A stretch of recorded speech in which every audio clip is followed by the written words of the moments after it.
Jeff mentioned.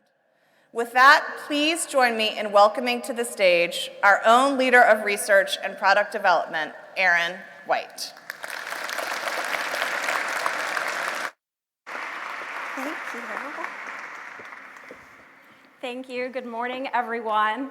Welcome back to the great U.S. Institute of Peace. If you were here last year, you know the space. It's delightful. I always say the best part about presenting in front of windows is that if what I'm saying isn't particularly interesting this morning, although I hope it is, you do have a great view right behind me. So I'm not offended if you want to avert your gaze for a minute from the screens or from my smiling face. So again, thank you, everyone. It's really great to be here. A gift of doing research at STEMconnector is that I get to talk to a lot of you in developing these pieces and then to share it out to you today. And then I hope you give me lots of feedback right away, because that really is what makes this better and more useful for all of us. So I just want to start out with a question. This concept of success has been on my mind a lot lately as we've thought about the research. So how do you know you're successful? How do you know you've succeeded? How will you know? How do you know you're successful? So we all probably have a lot of different answers to this. I'm thinking about some of the folks I spoke to during my research process. I think about Beth Broom from UC Davis and Cynthia Murphy-Ortega from Chevron. And I think about how they view their success when a first-gen college student makes his or her way across stage at graduation as a result of their joint efforts to mentor and get more folks in the engineering pipeline. So I think that maybe you might feel successful at that moment. I think about folks like Al Bunshaft, who probably feels successful and some pride in his personal mentoring. When one of your mentees up in Boston is able to persist in a STEM class because of your support, or maybe through one of your partnerships with Base 11, maybe you think about those post-secondary students getting excited about STEM. Maybe that's when you feel successful. I think about someone like Ignacy Connick from Prudential, who might feel successful when veterans just leaving the armed forces are able to enter a job in the San Antonio area because of the partnerships she has. I think about another definition of success from a nonprofit leader, Karen Wu of Mind. And I think about Karen and her personal passion, even in her own family, for helping young people get over their anxiety around math and realize that they too can be successful in math. And then I think about someone like a Greg Johnson, who you're gonna hear from in a little bit. He's an astronaut. I think success is, looking down at the Earth from outer space. Really? That's pretty awesome, Greg. I'm excited to hear more from you. So these are just some ways that people define success. And when I did the interviews for this research, I asked everyone the same question: how do you define success in STEM talent? And I got lots of different answers, but I also started to get a few things in common, which I'll tell you about in a minute. So maybe just think about how you define success on multiple levels, as a personal, as a professional, as a leader of an organization, in your family, as a system leader. Those are the different types of success that we're going to talk about today. So in order to come to this definition of success, I went back to the problem. And the problem has to do with the STEM talent crisis.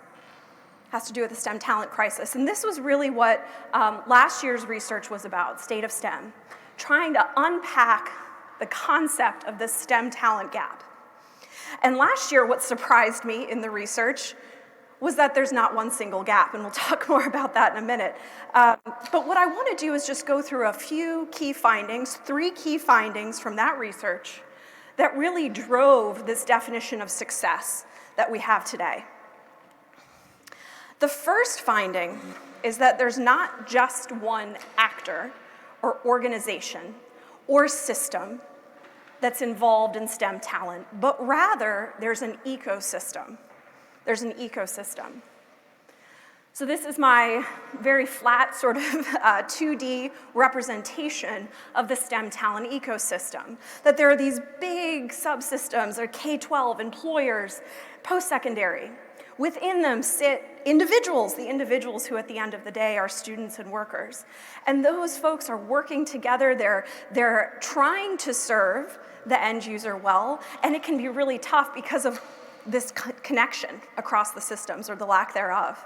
So those sort of subsystems sit at the center, those colorful bubbles, and they're being pressured by forces that really sit outside.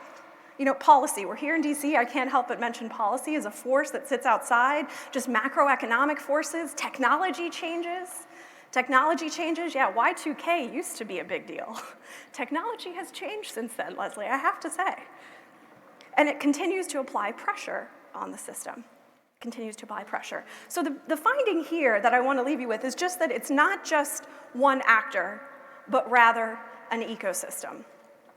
The second finding from this research was that there's not just one STEM talent gap that can be easily quantified, but rather we've identified 5 different kinds of STEM talent gaps.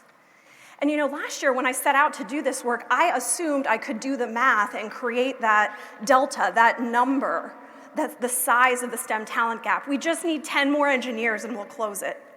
We just need 5 more mathematicians and we're there. But the reality is that's not the case. It's a little bigger and stickier and more connected than that. So there's not just one gap, but there are 5. And as my teaser today, if you'd like to pick up a copy of State of STEM and read a little bit more about those gaps, I do believe we have a few. And these gaps don't sit in isolation. You can't just solve one and that's it, but rather they're all connected. Building fundamental skills in young people is inherently connected to building their belief in themselves and their potential in STEM. Closing gaps in post-secondary education fundamentally changes the geography and the local economy. And all of those are driven and also connected to the demographic gap, changing the way STEM looks, and also how we start, that achievement gap that starts early. So those 5 gaps are all connected to each other. So point number 2, not just one gap, but 5. Point number 3 is that there's not just one solution to fix all of this, but there are an awful lot of solutions out there.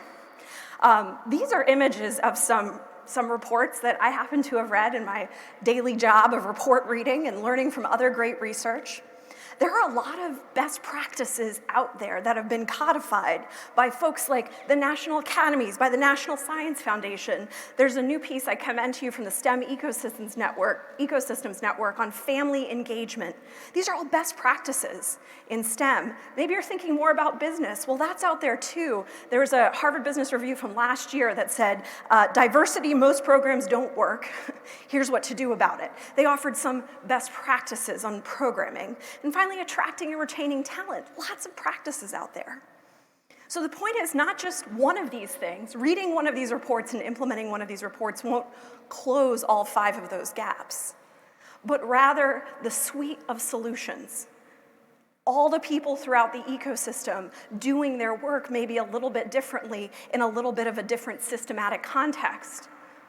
So in sum, the findings from this report can be summed up by it's not just, but also. It's not just, but also.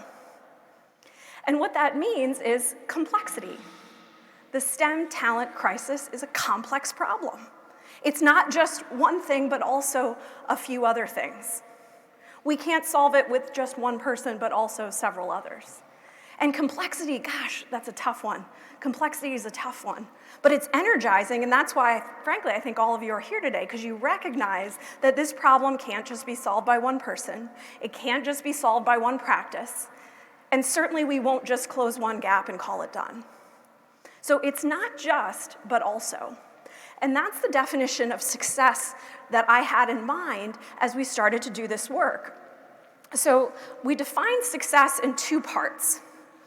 Success in STEM talent work is a diverse and STEM-ready talent pool with knowledge, skills, and mindsets needed to succeed in careers today and in the future. So it's not just knowledge, but also skills and mindsets. It's not just today, but in the future. It's not just STEM-ready today, but it's STEM-ready when Y2K becomes some other technology down the road. Success here is also diversity. That's something that Leslie said, and it's something I was struck by. In all of my interviews, that every single person said that we have to have a diverse workforce to have a STEM workforce of the future. They are one and the same. They are one and the same. And this definition, I want to give a lot of credit. There's the report that came out recently, Charting a Course for the Future, the STEM Education Report. 17 federal agencies got together in the room. They do this every few years.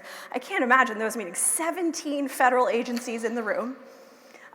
Some of the folks here today, I think, were part of this recent effort. Mike Kincaid from NASA, Carol O'Donnell from Smithsonian. And they get together and they say, what will success look like for our national efforts on STEM education? And the thing that struck me was this concept that they had of diversity being front and center. Being front and center. So that report sort of inspired some of this language. So the first part of success is about the individuals. What does it look like to be successful in STEM? The second part of the definition is about the system. It's about those colorful bubbles that surround the people on the slide I showed you. It's about the fact that an individual, a fifth grader, a post-secondary student, an employee, can't succeed in isolation. Remember, it's not just, but also. So it's not just the individual, but also the systems that surround those individuals.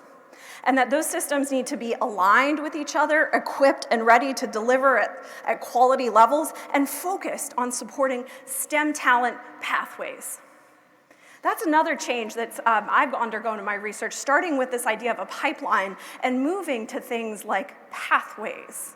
That a pipeline implies there's one path to success, but as I just said, it's not just, but also. There's not just one path to STEM success, but also multiple pathways.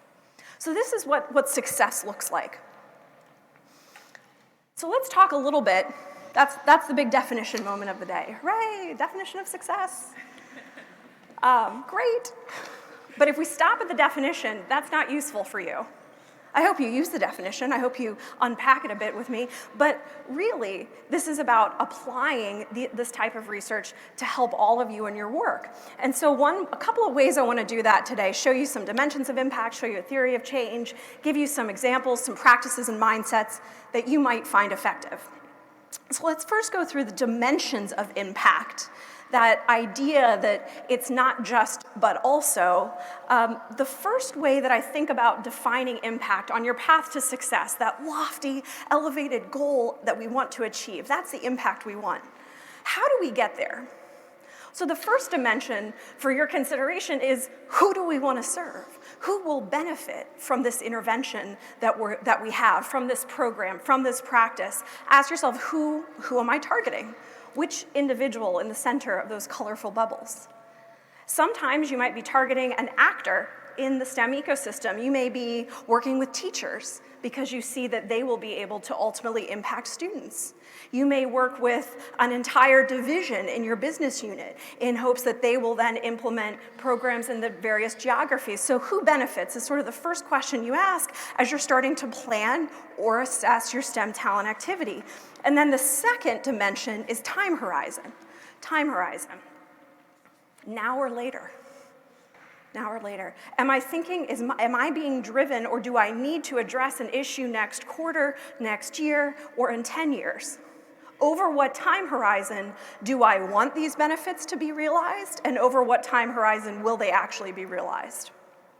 And the final dimension of impact on your way to that success in STEM is just thinking about social and or business. Social and or business impact. So increasingly, I think corporate leaders recognize that these things are connected, that it's not just but also, it's not just a business imperative but also a social imperative, that it's not just a philanthropic act that I'm doing, but also it potentially can grow my local economy.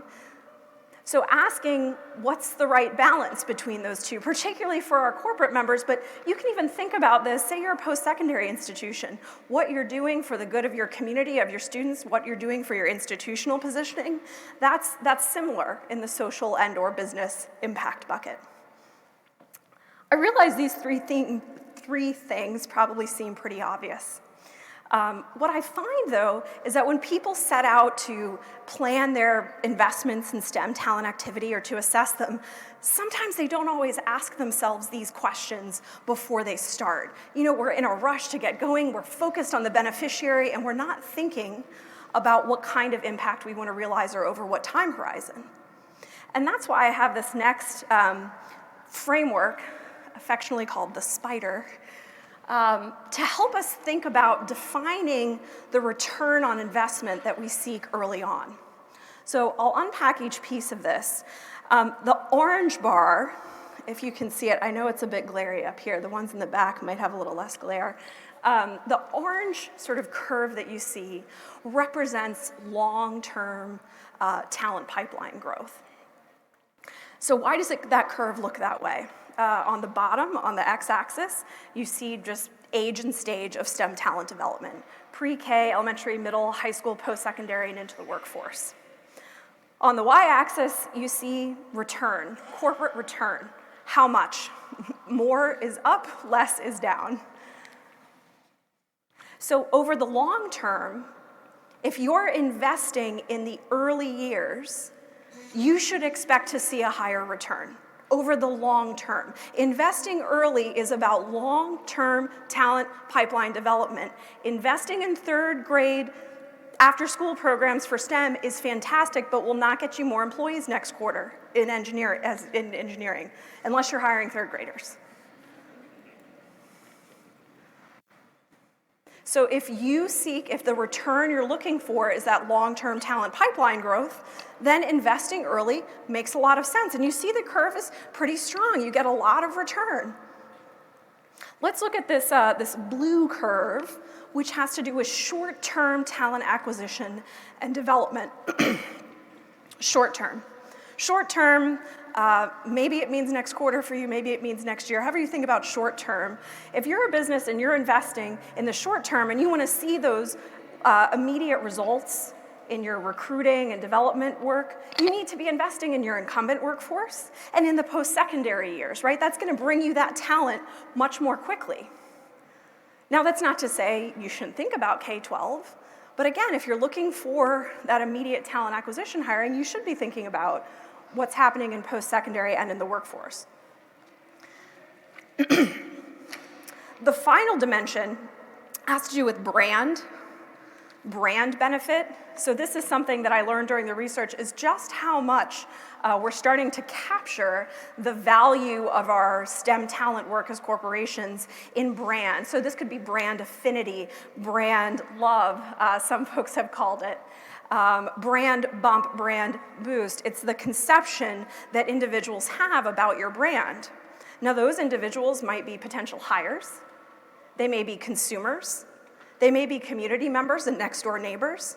But investing at almost any stage of that pipeline can yield a brand benefit. And it might depend a bit on your brand, where you need to invest and how high it is, which is why that curve is just kind of straight across, because it looks maybe a little bit different for each company. So when you put it all together, there's an inflection point. You'll note all the lines cross at the middle. This is one of those things that surprised me that Leslie mentioned.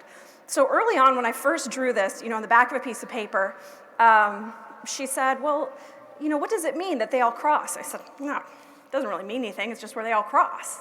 It's not a real graph. I didn't write an equation behind it. And then as I started to test this with more and more of you, I found that actually it does mean something, because high school is an interesting inflection point in talent development. High school. Last night, let me give you an example. Last night, I was talking at this wonderful reception, thank you, Nat Geo, to Stephen Wirtz, who's the Chief Academic Officer at Arlington ISD, which is a school district of 70,000 students, right? 60, in the Dallas area. And he was saying that because of some partnerships that he has with local businesses like Lockheed, some of his high school students get hired right out of high school. And on a pathway towards ongoing skills development, but they get that job. So that's short-term talent acquisition success for the hiring company, because they're partnering with the high school. Now, in other companies, they don't have jobs that are focused on that particular age group, recent high school graduates. Maybe there's a credential that's needed. So investing in high school, maybe those folks will come work for you, maybe they won't. So it's thinking about that inflection point. It was really, really what I wanted to share with that example. And when you bring this all together, again, it's totally intuitive. This stuff, I think, is totally intuitive. But sometimes we skip the step of putting it together when planning or assessing our investments. And what happens then is we get irritated, because we invested in that after-school program and we don't see improvement in our hiring timelines. So we're irritated. That was a bad investment. Well, no, it wasn't a bad investment. It just meant that maybe you didn't define the return that you sought right away. So thinking about that step is incredibly important as you're trying to plan your STEM talent investments in a way that leads to success. In a way that leads to success. Again, going back to my phrase, very researcher phrase, it's not just, but also. It's not just one kind of impact, but also another kind of impact. It's not just one kind of return, but another. And really smart companies are thinking about this holistically. And you're going to hear from a panel, I think right after me actually, of corporate leaders who are going to talk about how you think holistically about your return on investment, how you think about success over multiple time horizons in STEM. I'm really excited about that panel, by the way. So it's not just, but also. It's not just, but also this kind of impact. So the next piece I want to go through is just this theory of change. This idea that once you've determined maybe where you want to invest, you really need to measure the effectiveness of these investments. A lot of us have worked on theories of change before, and I apologize for how linear it is. I haven't yet learned how to draw a three-dimensional slide, but I'm working on it. If any of you know, please come find me. I would appreciate it. So let's draw this theory of change together. So we'll start with the problem. STEM talent gaps. Let's call that the problem. We're throwing some things against that problem. Input, the input part of the title of the paper. Financial capital, we're writing checks. Recently, I think there was a $200 million investment in computer science education alone from a consortium of companies. So we're investing a lot. We're investing $4.3 billion a year in federal spending on STEM education. So we're investing a lot of money. So that's the financial capital. We're throwing some human capital against that problem. People, warm bodies, and their expertise, staff.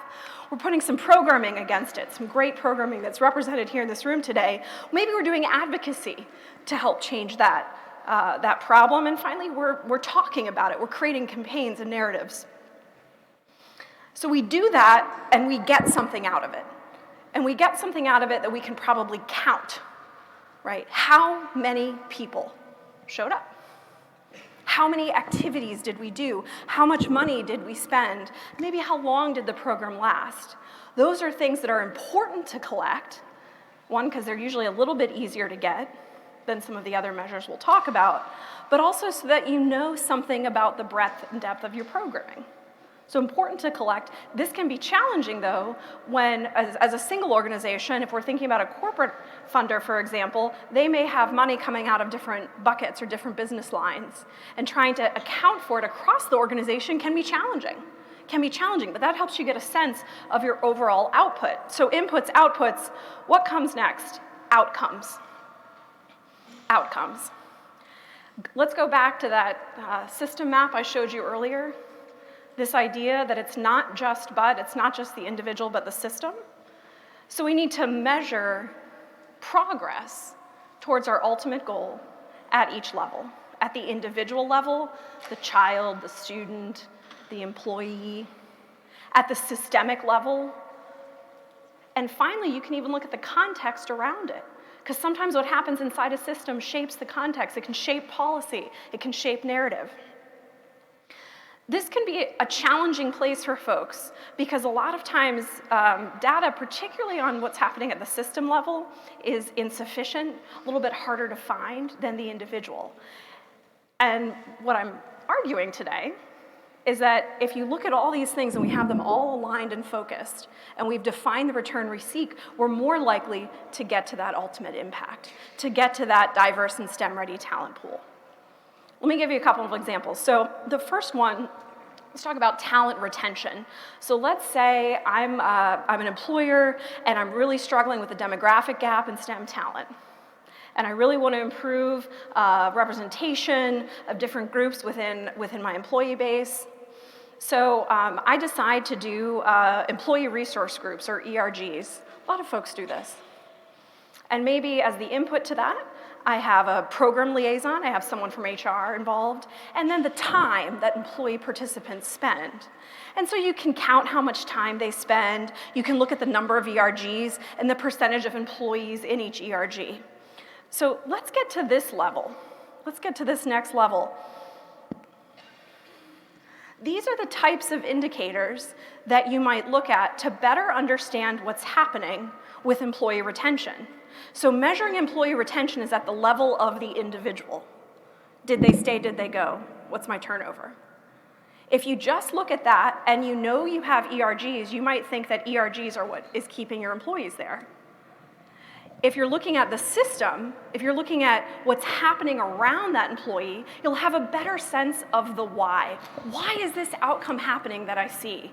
Maybe let's look at what's happening with promotion opportunities, wages, practices, beliefs of supervisors.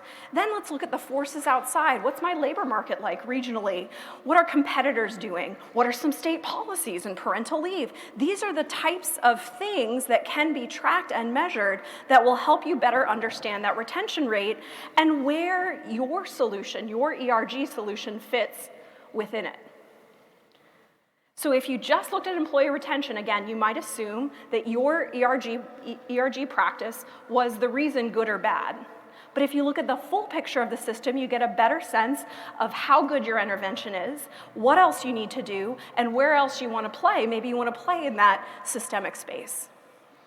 So that's kind of a more of a later in the pipeline example. Another one is around mentoring. I know, first of all, mentoring is a phenomenal evidence-based practice to improve all kinds of youth outcomes.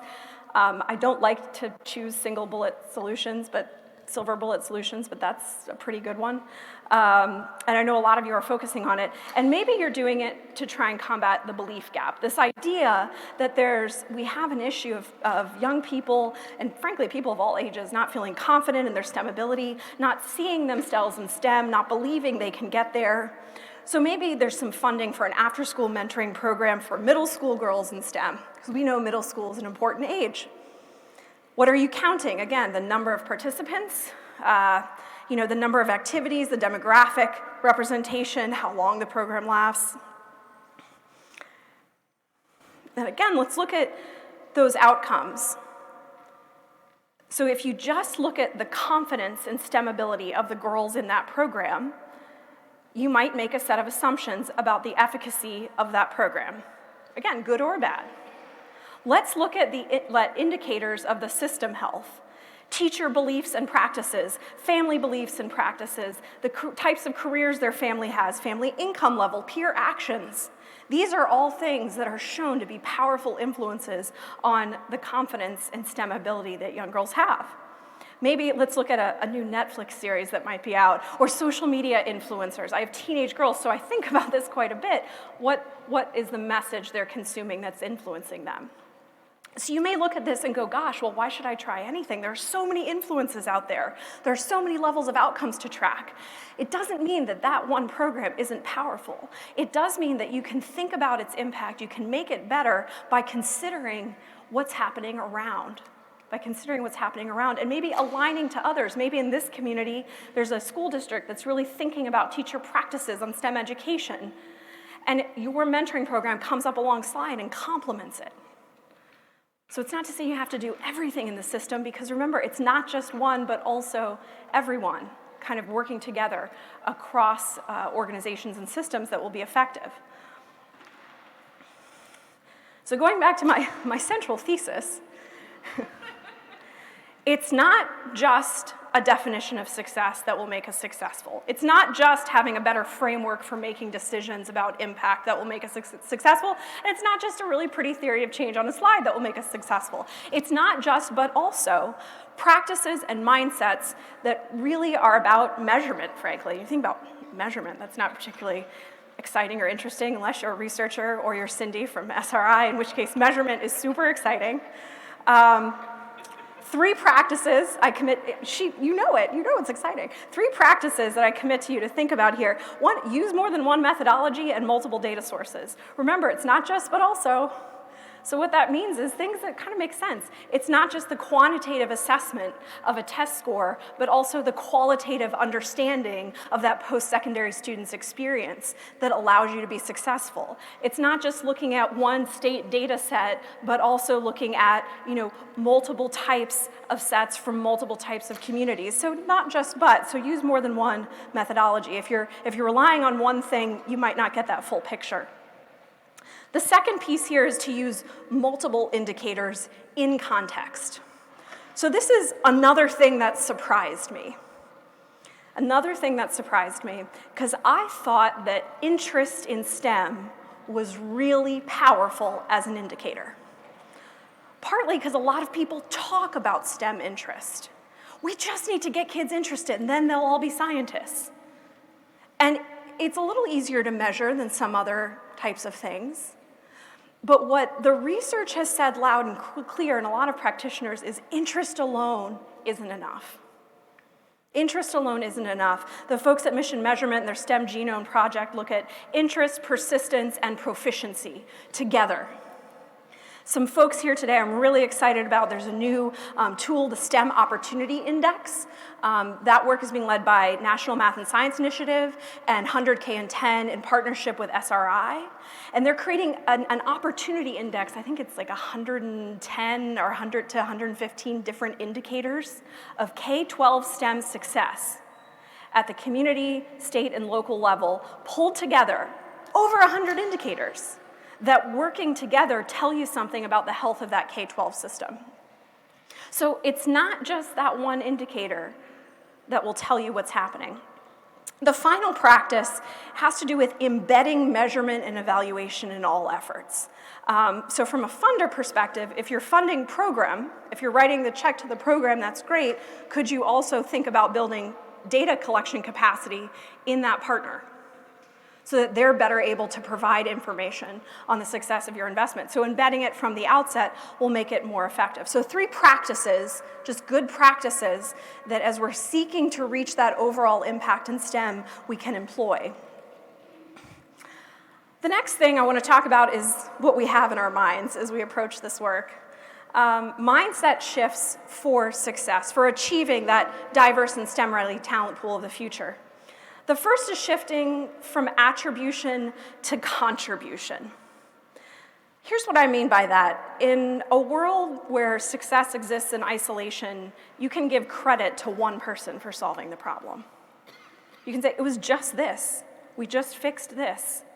It's solved. I, the fixer of the problem, can claim the credit and can be seen as having the credit.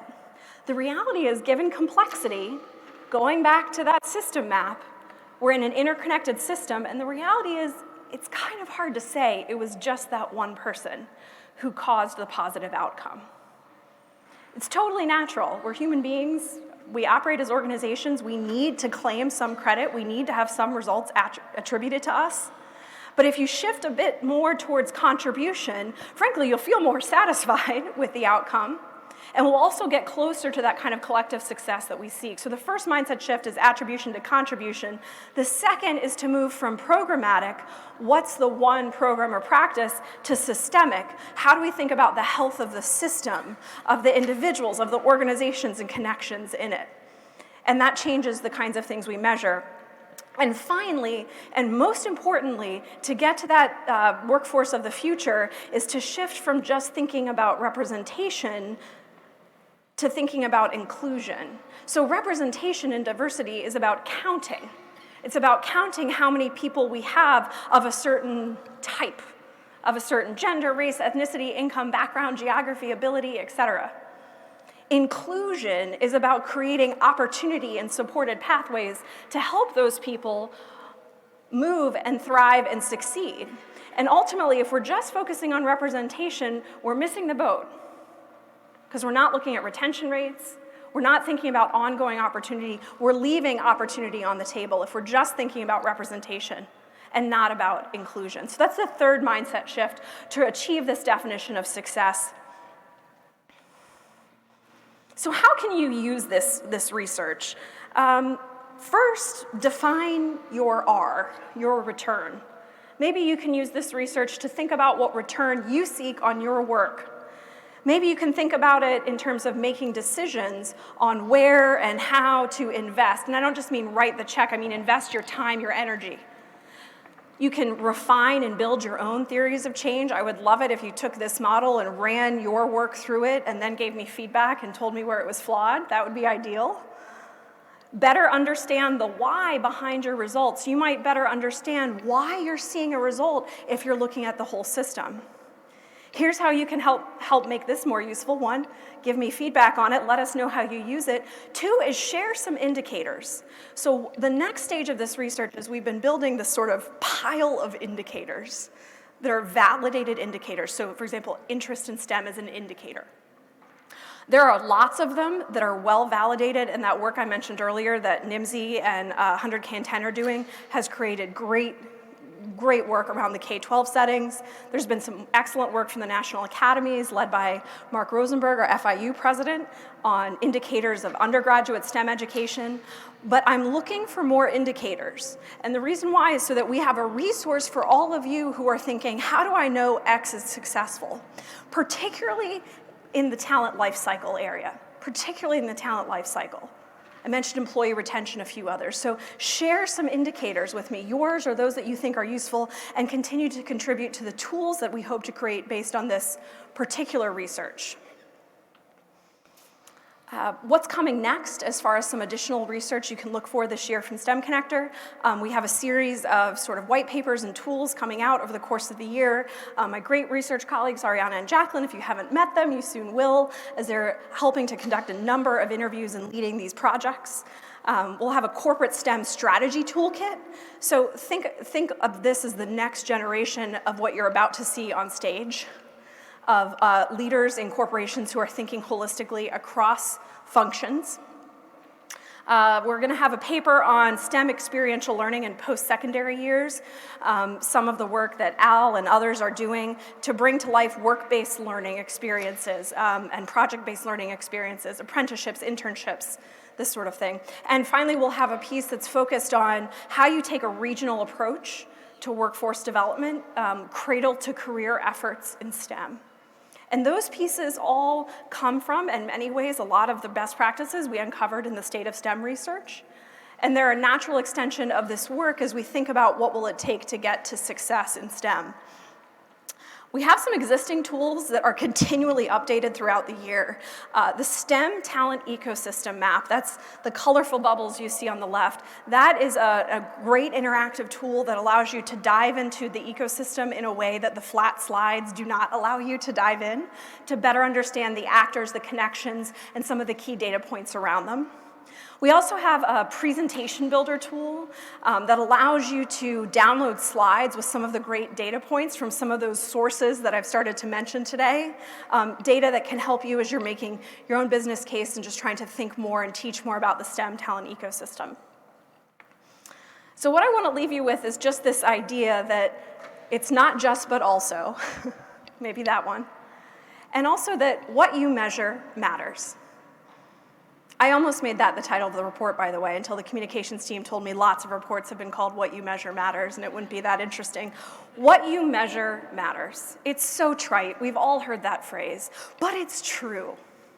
If you measure fourth grade math will matter, for better or worse.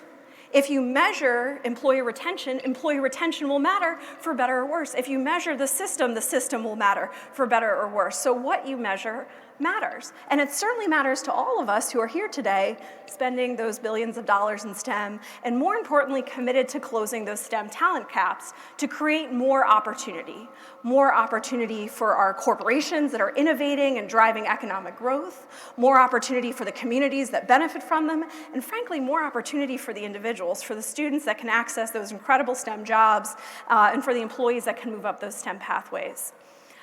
So thank you all. Thank you all for your time today. I am going to be here all day if you have questions about the research. You can also write it on one of the comment cards on your table. You can also send me an email, and I would be very happy to talk with you more about it. This is our launch, but there's much more to come. Thank you.